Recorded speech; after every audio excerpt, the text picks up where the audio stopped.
U.S. Vice President J.D. Vance believes that Europe has become, just a bit too reliant on the United States for its security. He argues that this dependence has created an unhealthy dynamic where Europe acts as a security vassal to the U.S. This arrangement, Vance argues, is actually detrimental to both sides of the Atlantic.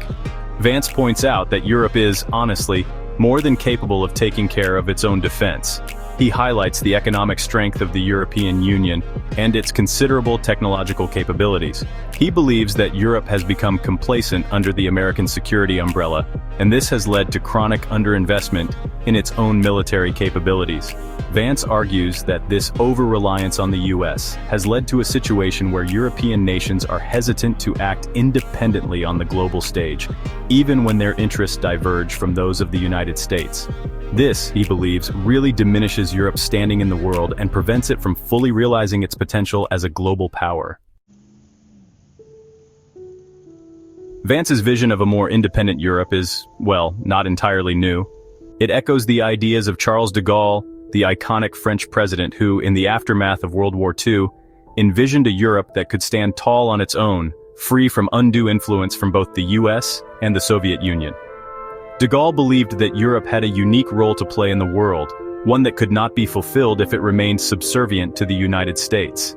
He withdrew France from NATO's military command structure in 1966, a testament to his commitment to European strategic autonomy. Vance sees parallels between de Gaulle's vision and the current geopolitical landscape. He argues that the world is becoming increasingly multipolar, with power shifting away from the traditional Western centers. In this new world order, Vance believes, a strong and independent Europe is more important than ever. Vance's call for European strategic autonomy comes at a time of growing strain in the transatlantic relationship. The Trump administration's America First policies have created friction with European allies on issues ranging from trade to security. The Trump administration has repeatedly criticized European nations for not spending enough on defense. It has pushed for NATO members to increase their defense spending to 5% of GDP, a significant increase from the current target of 2%. Moreover, the administration's imposition of tariffs on European goods, dubbed Liberation Day tariffs, has further soured relations. Vance's public disagreements with European leaders like French President Emmanuel Macron and Ukrainian President Volodymyr Zelensky highlight the growing divide. While Vance acknowledges the need for continued U.S. support for Ukraine, he has criticized Zelensky's leadership and his handling of the ongoing conflict. Despite his criticisms, Vance insists that his vision of a more independent Europe is not about abandoning America or weakening the transatlantic alliance. On the contrary, he believes it would ultimately strengthen the relationship by creating a more balanced and equitable partnership.